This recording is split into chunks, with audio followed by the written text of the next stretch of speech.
A very good morning to one and all present over here.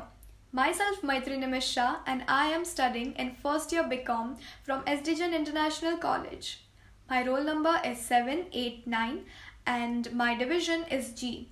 Today in the subject of communication and skills, I have decided to talk on the topic regarding difference between informal and formal mails.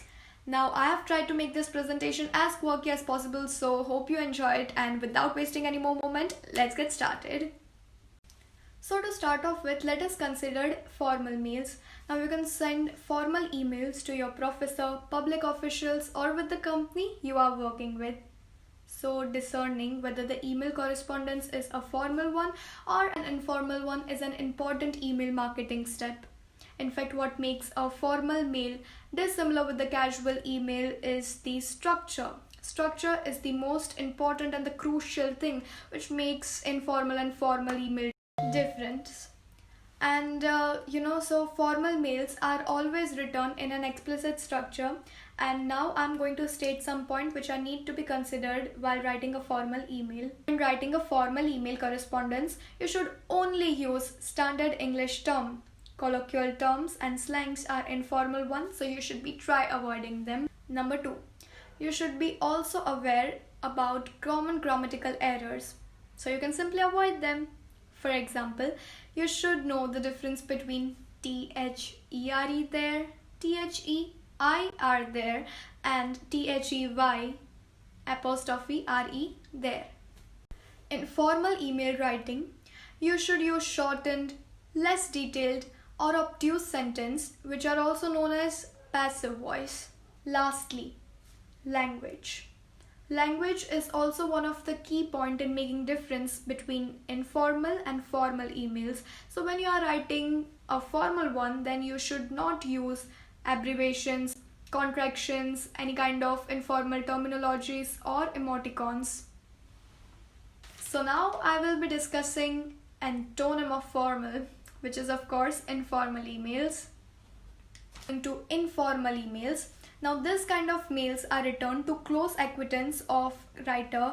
They can be writers, family members, friends, or close relatives. And since it is written to close ones, so here the casual type of language is used, and sometimes it may contains emotional undertones. Also, informal emails are written for personal communication, so they do not need to follow specific kind of pattern, structure, or conventions.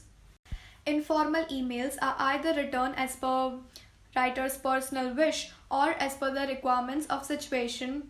So as this is written in a personal fashion, here the use of unassuming casual language is also. So now I'm going to present you some simple guidelines which will help you to draft your informal mails. Now these are not hard and fast rule which compulsorily need to be followed, but a simple structure or some simple substance which will help you to draft your next informal email. Okay, so first comes address. Okay, so address of yours should be on top left corner. Then comes date. Do not forget to write the date. Then comes our salutation or greeting. Now you, in this case particularly, you know the person you are sending your email to. Then it can be of course in an informal manner like dear and my lovely or etc. And then comes the body. Here it is the main or the core portion of the email. You are going to convey your emotions through the medium of communication, which is of course email. And then comes conclusion. So always conclude your this email in a positive or a happy note. And one pro tip, tell them to revert back your email. So this will show your intention to keep this conversation going on. Yes, so these were the points which were making informal and formal mail different from one another. Now before concluding my presentation, I really wanted to say a big thank you to my ma'am. I really wanted to say thank you and show my gratitude towards you, because in this COVID time you are teaching us through this online mode, struggling so much. But yes, and also I'm super excited to be part of SDGen International College, and I'm looking forward to meet you all in person super soon, hopes. And also I won't prolong any further. Thank you, have a nice day, and goodbye.